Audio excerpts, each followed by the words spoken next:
Hey guys, and welcome to episode 5 of Quantifiably Bitchy. I am your host, Raquella, and I can't believe we're here. I say this every time, but 5 episodes. That's a big milestone. I just want to say thanks to everyone that watches. I'm having a great time. For those watching on iTunes or Spotify, I do have a video version of this podcast on YouTube. It has some special extras on it, a lot more visuals. And yeah, my beautiful face. So if you're interested in checking that out, all of the links to where you can watch this are in my link tree, which is in my bio. While you're here, I recommend subscribing, commenting, and subscribing if you're enjoying my content. Follow me on TikTok, YouTube, and Blue Sky, all at Quantifiably Bitchy without the I. I recently updated my Blue Sky handle to reflect all of my platforms, so that's really exciting. Welcome back. Today we are going to analyze the episode Coquilles, season 1, episode 5. I looked up how to pronounce it this time because I was not about to sound like a dumbass on this podcast. I mean, I'm sure I will sound like a dumbass, but not right in this second.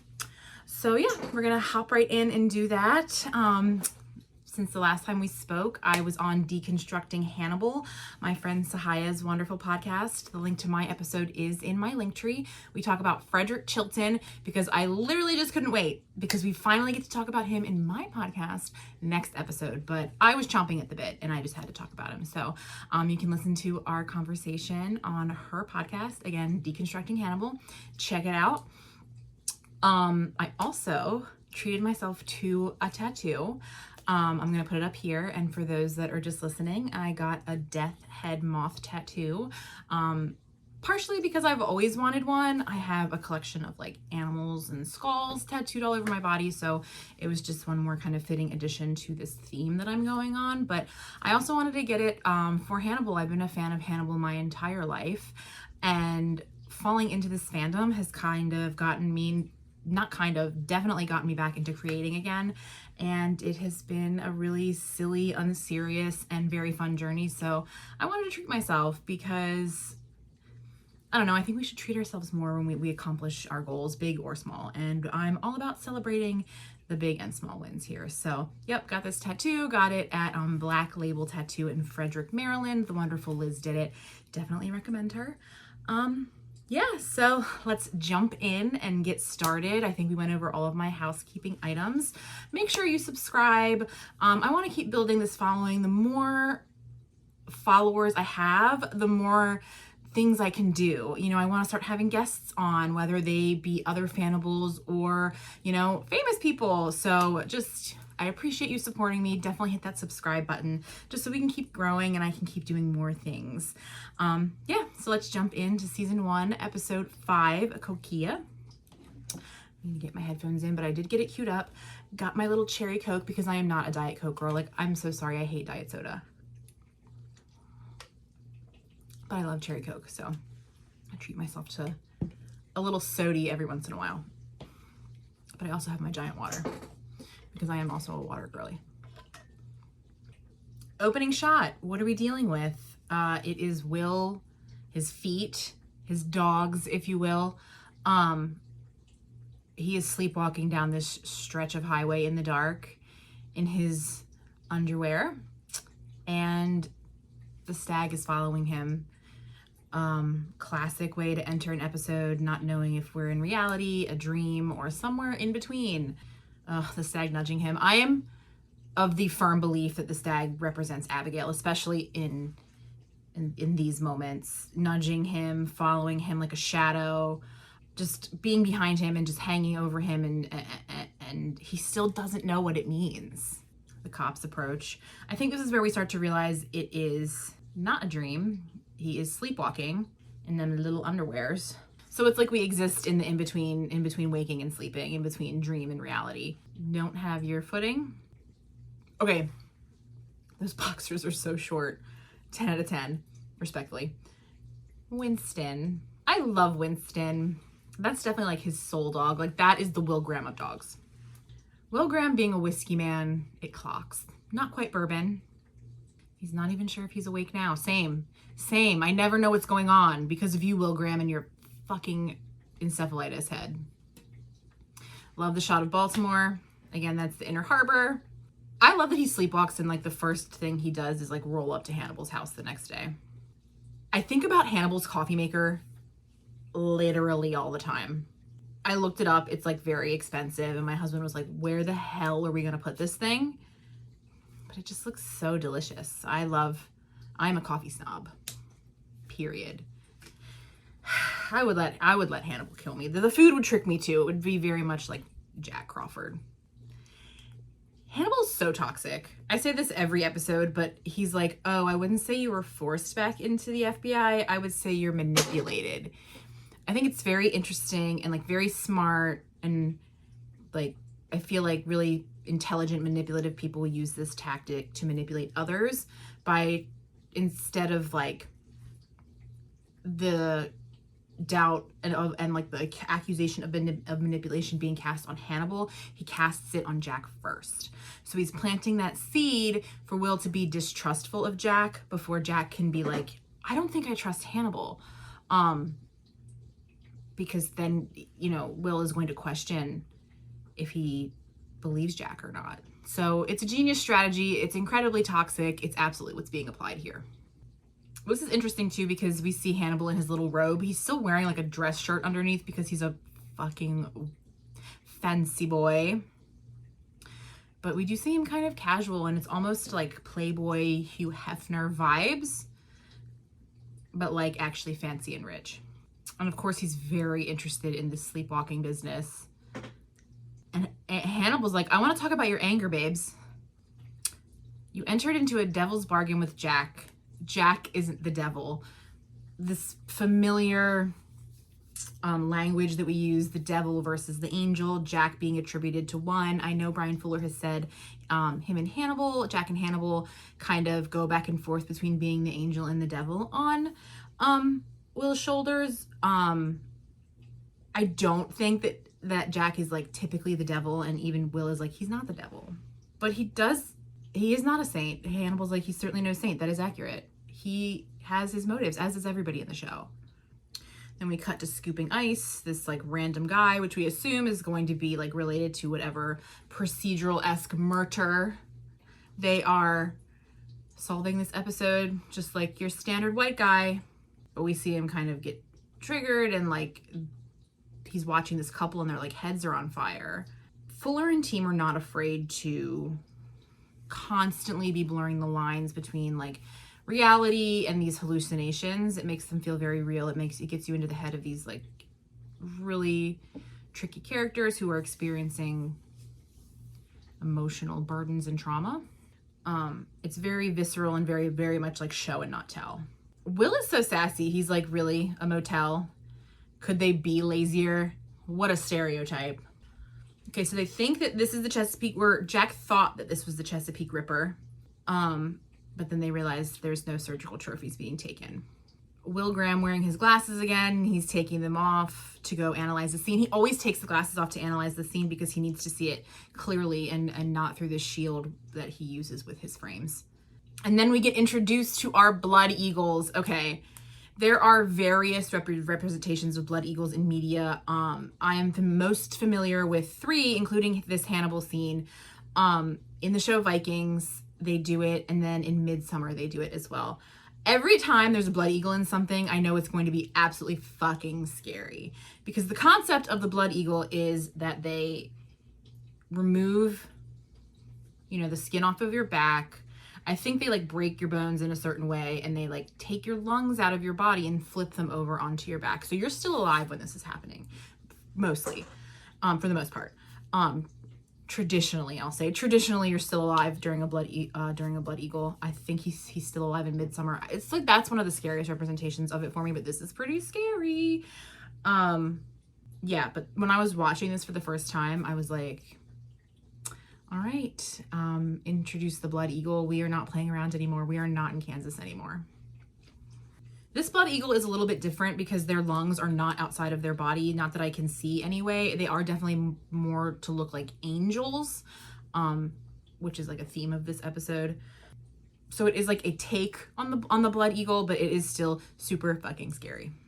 Yeah, so we are told that the Vikings did this. It is a traditional Viking torture tactic. Thank you, science husbands, for filling in the blanks for me. We know he's a fisherman, potentially. He could potentially have Viking heritage.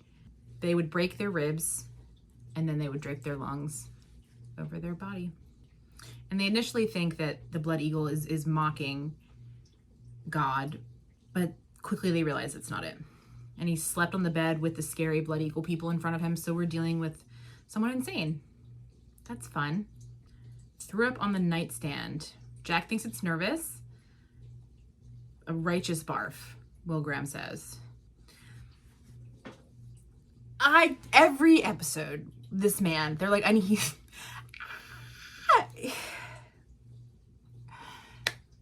a plastic sheet for the bed. I think it's crazy that he has to step into the scene literally and lay there and like become them in order to see it. It reminds me of that episode of Friends. This is a stupid reference, so buckle up. When they all go to London and Joey has to step in the map in order to be able to understand the directions. That is the same thing. So take that how you will, Graham, but you're being compared to Joey from Friends here. Have fun with that. So they get this man his plastic sheets and they lay him down in the bed and he can, visualize the blood eagle. Just a normal day at work. I love that they all think this man can handle this, but like, did you just hear the sentence that came out of my mouth? He is laying in a bed where a man killed 2 people, made them into blood eagles, and then slept there and then barfed. And he's like, I have to put myself directly in his shoes, in the map. He's hot though.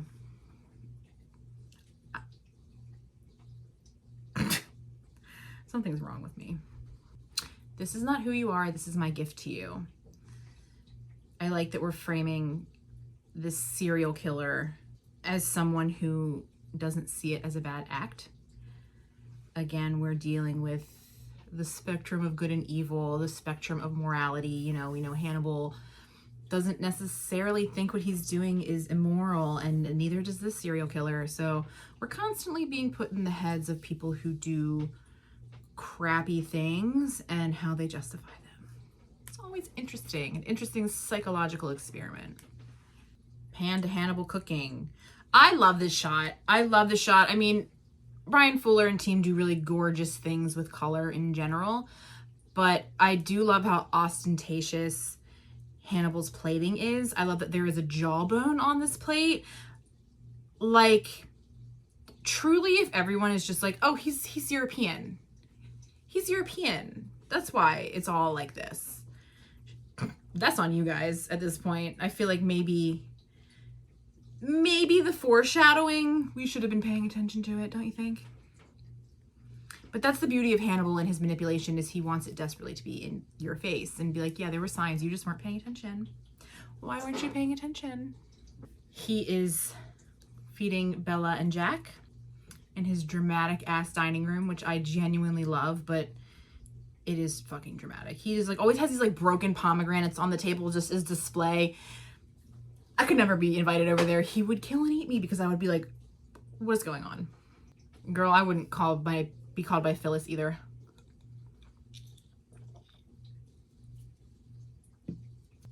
I love the relationship between Jack and his wife. It's really complicated, but it gives him a very needed and necessary softness. Really beautiful, well-rounding of the character. I love that it was his real life at the time. I love that Bella is like, can I please skip this meal? It kind of freaks me out.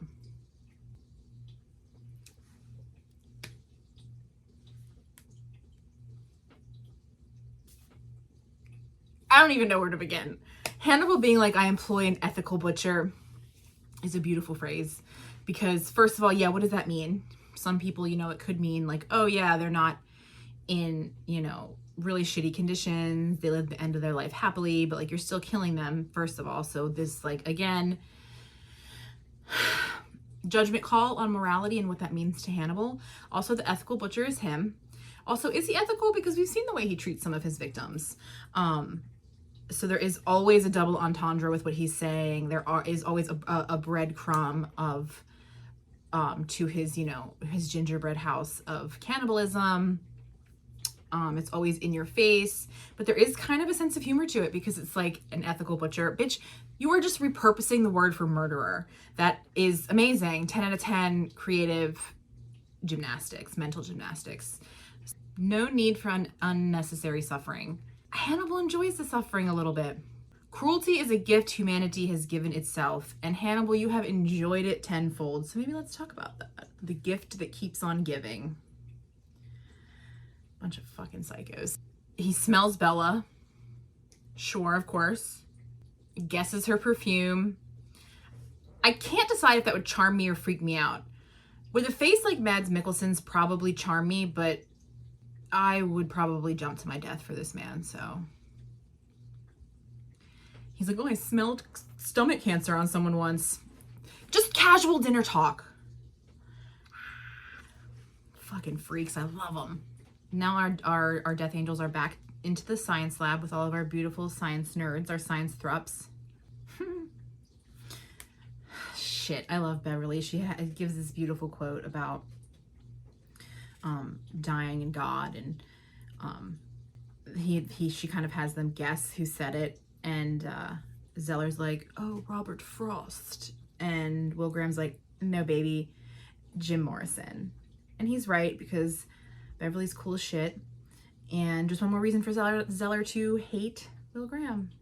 I love a hater though, so angels, fishermen, playing God, like there is kind of a Christian imagery vibe here.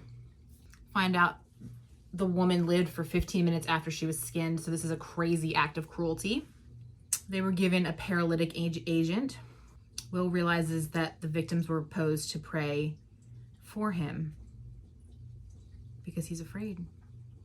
And Beverly rightfully questions, she's like, he's clearly cruel. What is he scared of? But people act crazy in fear all the time. And they connect the dots and realize that he has some kind of cancer or brain tumor. So he's scared to die, specifically in his sleep. This is an interesting episode because we get this concept of death and morality, and as always, but like death comes for us all. At the end of the day, it's something we all kind of have to reckon with. And I think that's something that Hannibal thinks about is like, hey, it's inevitable, so I might as well do it for my own pleasure. So we're getting these questions of the morality of dying and killing other people and the fear of death itself, which is a tale and theme as old as time and can be explored in a lot of different ways. And I do think stag is a representation of death as well, and that's why it's always looming. It's why we don't fully understand what it's doing there. And it's just like this mysterious beast. All right, Bella Crawford visiting Hannibal for an appointment because these are all the most, like, okay. I feel like in Baltimore, we have a lot of mental health professionals, but for some reason, this circle of people thinks that they can only go to Hannibal or Bedelia or Dr. Bloom. Those are the only options in Baltimore in the Hannibal universe. If you need mental help, good luck. Those are your three. Choose your character. Keeping secrets from Jack, interesting. I think it's crazy she's not going to tell him about her cancer, by the way. Always the wrong choice. But I do think seeing these like constant communication issues between Jack and Bella is very insightful to their relationship. And I think it's insightful to Jack as well, who's supposed to be like a constant observer. He's a trained observer. He's part of the FBI. He is a behavioral analyst, and he is shitty at communicating and understanding his wife. Shocking.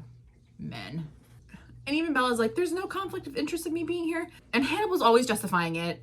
Girl, of course there's a of course there is a conflict of interest. There's nothing about this that is ethical. Nothing. It's interesting too that Bella chooses to go to Hannibal because everyone is drawn to him. She is drawn to this man. She wants to talk to him more as a therapist. Ethics be damned, I guess. Hannibal's like, I draw the line at couples counseling. That, I think that is, unethical. That's your line? Sure. We always get these beautiful symmetrical shots of Hannibal, usually like giving therapy to other people. It's like, how is the room set? They're not super close to each other, but they're not really far away either. There is a general respect, but also caution between Bella and Hannibal. It is a new relationship, so they aren't as far away as, say, Will has been in previous shots, but they aren't super close either. There's this very like middle ground. And then cut to him and Will doing their usual like research study buddy thing where they like throw books to each other off the balcony. So very rom-com. I love it. It's very like Encyclopedia Brown. It's very much like Hardy Boys, like these two bros solving mysteries together. You can't beat God, become him. A filthy fucking read, because it definitely applies to Hannibal too. I mean, I'm sure there's a general fear of death there. Hannibal pretends there's not, but we've seen him in vulnerable moments later on in the series. I think this is a case that like is very similar to how Hannibal can sometimes be, and you're definitely supposed to connect those dots. And now Hannibal is going on again, definitely trying to cast doubt on Jack and make Will kind of question Jack's motives and if he's actually his friend. He's like, oh yeah, Jack abandoned you the way gods abandon their creatures. Beautiful line. I do think there is part of Jack that just throws Will to the wolves, throws him out in this world, wants him to do his thing and solve these crimes, and just doesn't really care about the consequences of what's happening to him because it's always for the greater good. And Hannibal takes advantage of that here and manipulates it into something definitely darker. Like, I don't think Jack's doing it to be a shitty person. I think he's just very used to putting the job and like other people before his own. Hence why he has so much anxiety about Miriam Lass. And Hannibal is using that to poison the well. Jack said he would protect his headspace, but he didn't do that. And Will, I forgot about this. Will's like, are you trying to alienate me from Jack Crawford? The beautiful thing about Hannibal and Will's relationship is they really have a hard time getting over on each other. And I love that because not a lot of people can resist being tricked by Hannibal. So it is, I love these moments where we're realizing that Will is a really formidable partner for Hannibal and that he's not just going to be able to manipulate him in the regular ways that he might other people. But Will doesn't shy away. Will doesn't leave. He still wants to be around Hannibal, even though he kind of understands he might be being manipulated or trying to be manipulated. Is he careful, or is this killer careful, or is he self-destructive, or is he like really deliberate with both? Is something that they are constantly talking about. And again, you can always like relate these things back to Hannibal and the way that he kills people, and Will too. Like, I think Hannibal is very deliberately self-destructive for the most part. You know, sometimes he slips up and we see him be impulsive, like later on when he's in Italy. I won't spoil it, but there is a moment of impulsivity that's very famous to the show. And Hannibal acknowledges in that moment that it was impulsive, where like for the most part he kind of has this impulsivity, but it's like very controlled. It exists within its own kind of like Faraday cage, you know? And then we pan to Jack and Bella in their bed. The colors are light. There's like a blue tone, tone to them. Again, what do we say about blue? Blue is a very safe color in this world. I find it to be very calming, safe. These moments are supposed to be more peaceful. And we're just kind of continuing to see these conversational roadblocks and battles between Jack and his wife. I think it shows how distracted Jack is from Will. And again, he's not abandoning him because it's malicious. It's just because he is currently caught up with something emotional with his wife. It's because he is human. It's because he is vulnerable. It's because he's a shitty communicator with everybody in his world. Dang, that's harsh. She's like, you don't have to worry about me. It's outside your jurisdiction. Damn, girl. Very pointed. And Jack tries to be there for her in the best way that he knows how, but I think she's resistant to it because maybe he wasn't there in the past. I would not stand for this in my own relationship. There's no, I'm going to leave you alone and not ask you any questions. Bitch, we are a partnership. So if something's going on, I'm gonna bully you till you tell me.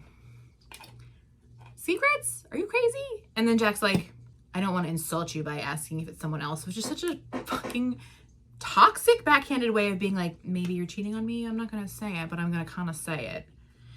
To be fair, she's being fucking sketchy.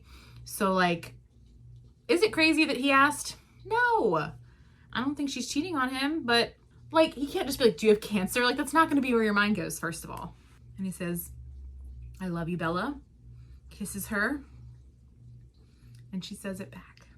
All right, and then we see our boy, our murderer, walking down an alley. There's like a bum in the alley. He sees a security guard, head on fire. I do love that we find out who the murderers are in the beginning or like the middle of the episode. Right now we're exactly at the center, smack dab in the middle, because it's not a procedural, not in your standard way. It's not a murder mystery to solve. These episodes are designed for us to watch how everybody in the show solves a crime. It's not about the crimes themselves in season 1. It's about how we're solving them, how the characters are interacting with each other, how they are lying to each other, manipulating each other, how they are analyzing this crime scenes. Everyone has a different opinion. You're really supposed to be paying attention to the dynamics and less so the plot, I feel like. We're in this alley. We see the next victim. He has been made into a blood eagle. I'm assuming it's the security guard. Will Graham is standing on the ground looking up at him. It's very, very Christ-like almost, but it's almost like he's facing his own mortality. He has failed again, right? Someone else has died. He hasn't caught this person in time. So there is this facing death element of it and trying to catch death before it strikes again. But he says, it's not biblical because these angels have wings. And in scripture, they don't fly. I love Jimmy Price. If I was in a crime show, I would be like him, just like cracking inappropriate jokes. And then there's just like a penis on the floor, I guess. Because angels don't have genitalia. He is accepting his own death or bargaining. And then Will kind of has a little tantrum. He's like, Jack's like, give me something. And Will's like, I can't give you something. And Jack's like, come on. And he's like, okay, time out. How about you're actually the boss here? Maybe you have an idea for once. I love when Will gets sassy. I love when he gets cranky. I love when he misbehaves. Because now Jack is just pissed. And he yells and everybody runs away except for Will. Raises his voice and everyone's like, bye, have fun. And then Will apologizes to him. We all have our bad days. This is haunting him. I mean, Will Graham is a man that loves to be haunted. It's very Lana Del Rey of him. And Jack is watching Will watch this victim and he's like, did I fuck up here? Yes. Yes, Jack, you did. But thanks to you, we get to love these gay cannibals forever. So thank you, Jack Crawford. Say it, everybody. Thank you, Jack. Pan to Will in the morgue, staring at these two victims, lost in thought. And then Beverly's like, okay, yelling at Jack was actually insane, but she kind of loved it. We all kind of loved it. And she's like, yeah, you were out of your mind. Makes him giggle. I love their friendship. She is one of the few people to ask him if he's okay. And that's why, another reason why I love Beverly so much, there is this like very genuine love towards Will and like want to care for him, but not in a patronizing way that he doesn't like. As a friend, as an equal, you know, we all care about our friends. But somebody needs to be asking him. And she, of course, the woman is asking the right questions. And he's like, do I seem different to you? Being very vulnerable and open with him. And I think this whole like just treating him like a regular person goes a long way for Beverly. And she's like, I'm good at hiding my feelings too, but I would tell you because we're friends. King shit. I love her. And then we find out he killed 2 criminals. 2 people that would, a couple that would attack other people. Again, always talking about morality. Do we care that he killed murderers? They weren't random. That's important. And the security guard was a convicted felon. They wonder if he's a vigilante. And Will's like, I don't think so. We love the concept of playing God in this house. Making angels out of demons. So he has this ability, I guess, to like see evil people. Very similar to Will. Oh, this murder is a lot of fun because he's kind of like Will and he's kind of like Hannibal. We get bits and pieces of each, right? Like he's hallucinating these flaming heads of evil people. Like Will is constantly dealing with hallucinations and being able to step into the minds of others. And then we have Hannibal, who really likes playing God and kind of exploring the idea of God and like the Angel Maker does that too. So we see a lot of themes from how these two men act combined into this episode's serial killer. Back to Jack and Bella in therapy, and Hannibal's like, how are you keeping this secret from him? And she's like, poorly. He is good at his job. This shot is interesting too because we get Hannibal and Bella, but we get Hannibal and we see that stag in the back of his office, like in the back of the shot behind him, and it's like this. It looks like the stag from Will's hallucinations, and it's hovering in the background. It's hovering over him. It's having a very similar, it's very similar to Will's hallucination, but Hannibal doesn't have hallucinations, so it's this like very literal depiction of the stag behind him. Shadow, hovering, death, Abigail. Gorgeous. You feel more betrayed by Jack than your own body. And she's like, no point in being mad at cancer. Why not? Be mad at what you want, babes. Bella's like, cancer's not mean. It's gonna kill me. I know it for a fact. It's not leading me on. Another theme of this episode, mortality, facing our deaths. Bella starting therapy with Hannibal is a great addition to that. This is what we're talking about in the episode. Facing death, being scared of death. What does that mean for us and the characters? That's definitely what the entire point of this conversation with Jack is about. I mean, between Hannibal and Bella is about. And then we are back in Wolf Trap. And Will Graham is waking up from a sweaty ass sleep. 11:35 p.m. Not that late in my opinion, for me.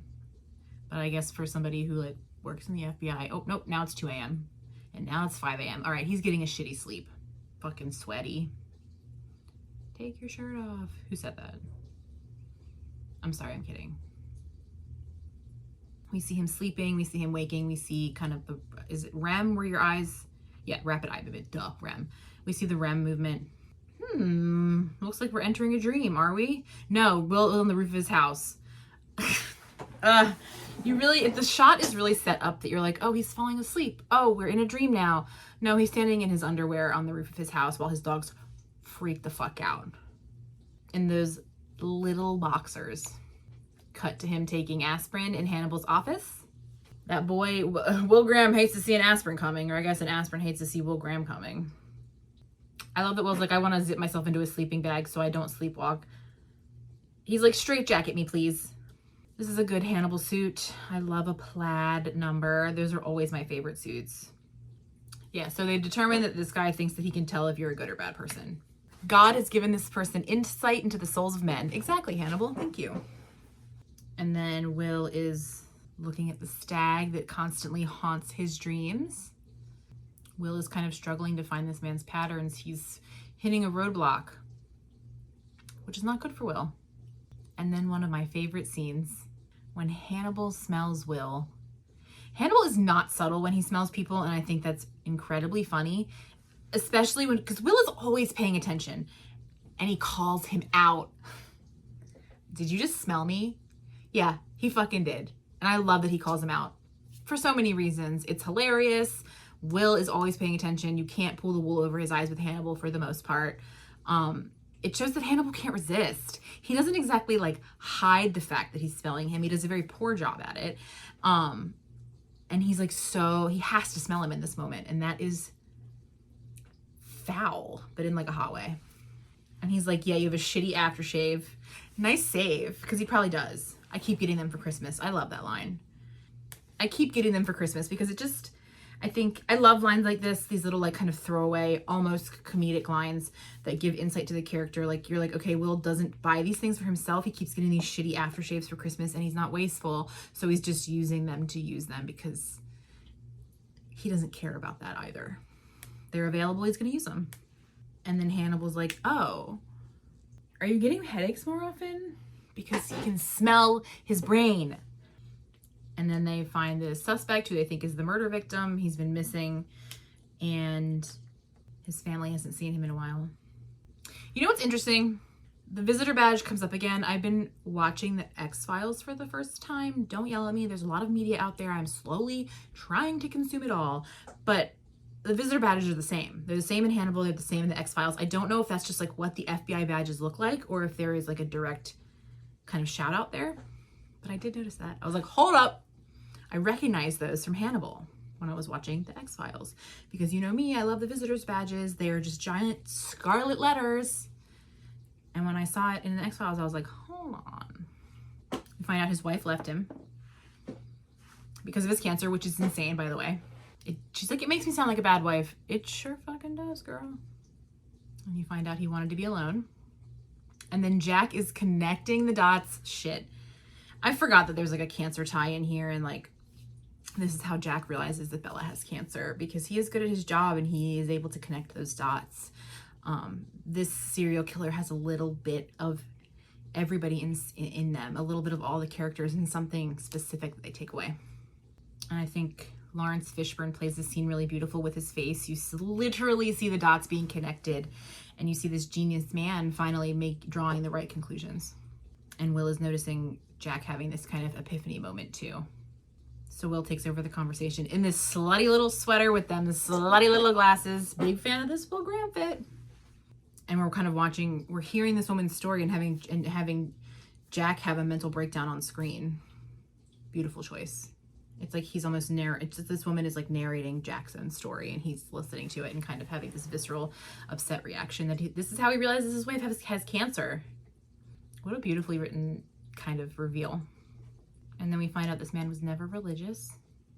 Did this man really cut his own wiener off? That's crazy.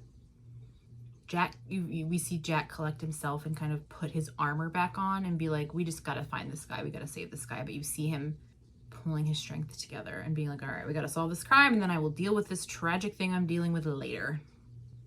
We find out he almost suffocated in a fire as a kid, and the fireman was like, oh, you had a guardian angel. And we're like, oh, dots, there it is.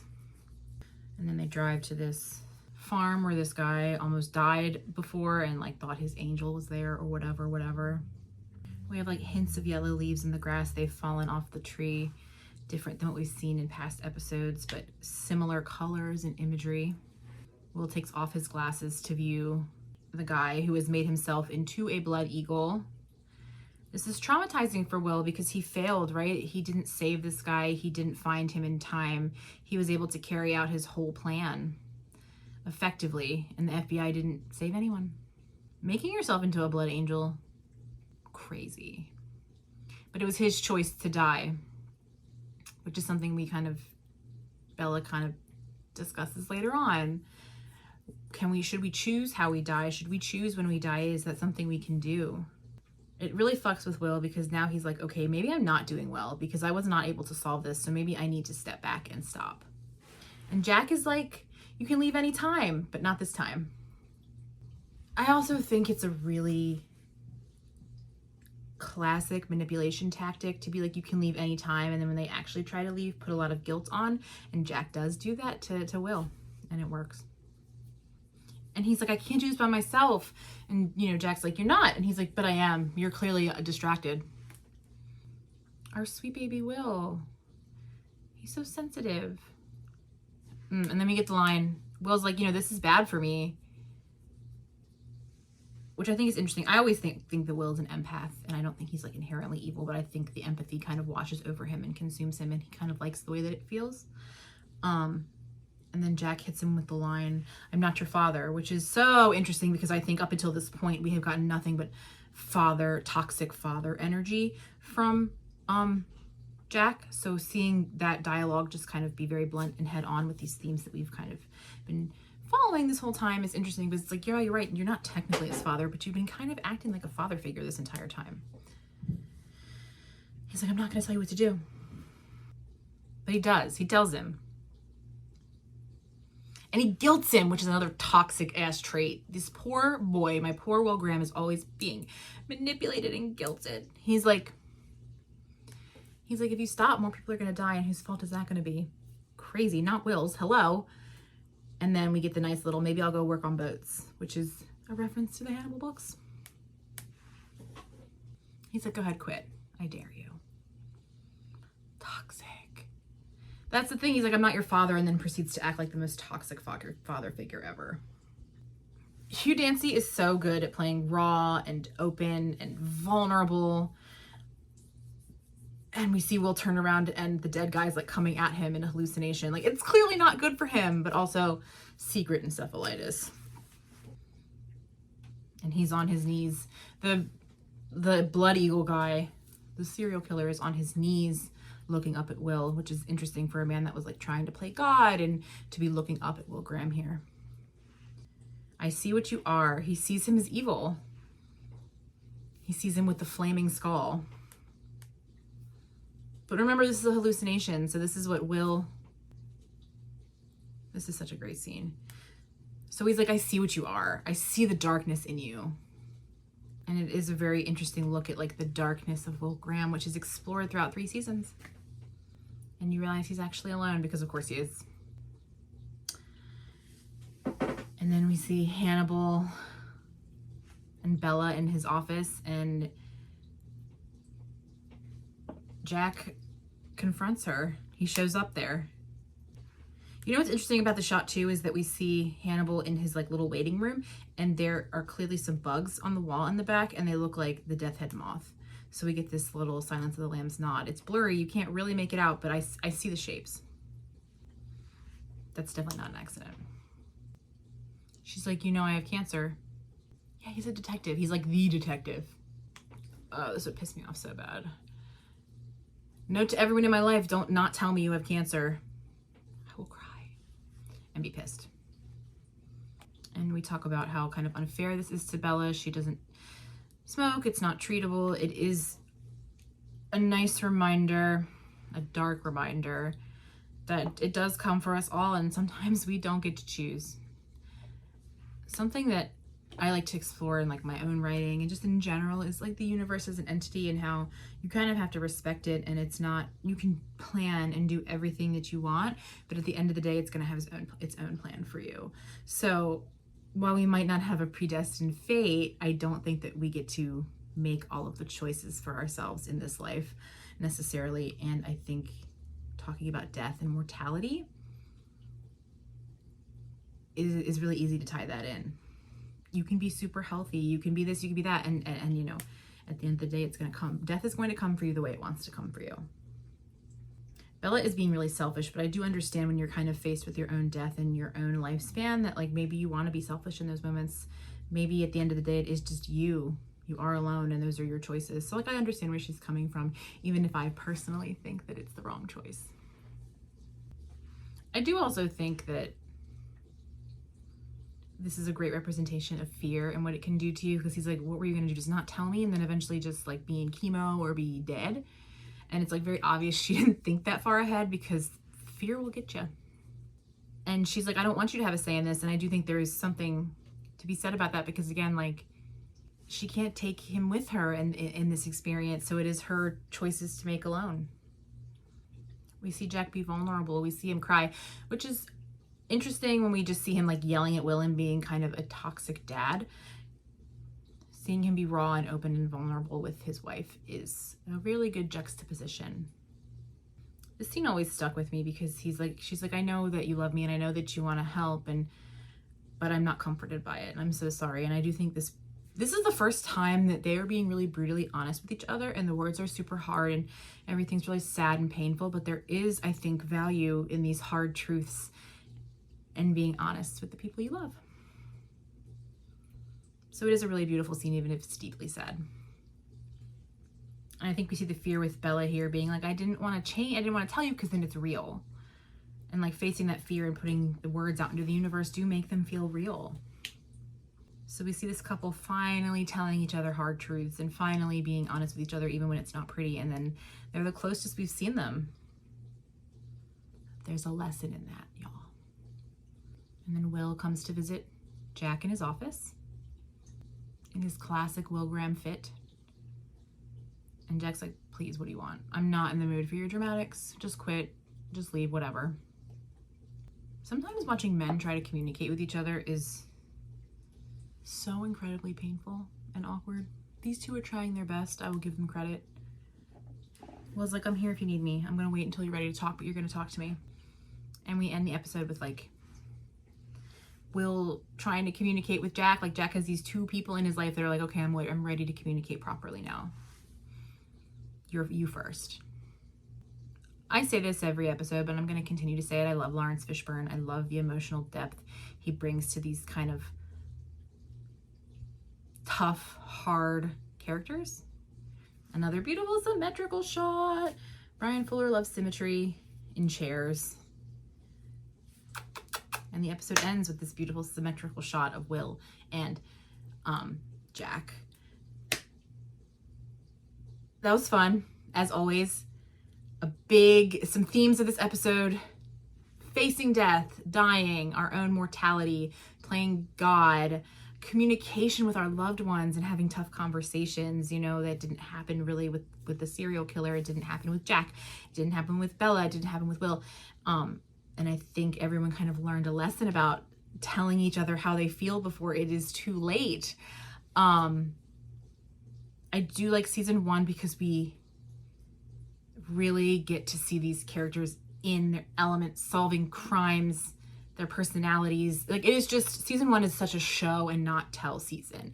You were supposed to be paying attention. You were supposed to be seeing the things, paying attention to the things that they're saying, that they're doing, how they interact with each other, their dreams, their nightmares, all of it. So good. I love this episode. Next episode, we get to talk about my baby Chilton. Hey! I'm so excited. It'll be 6 months into the podcast next episode, which is crazy. If you are still here and you had a great time, like, comment, and subscribe. Again, I really want to start building this platform and just doing more cool things for you guys. This is just a personal passion project of mine. I'm having so much fun doing it. So happy to be here. Follow me on TikTok, Blue Sky, and YouTube. I am Quantifiably Bitchy without the I. My link tree is in my bio. It has everything you need. My name is Raquella. Thank you so much for joining me. Quantifiably Bitchy episode 5. Like, comment, subscribe, follow me, talk to me. I want to hear all of your opinions. And see you next month. Bye.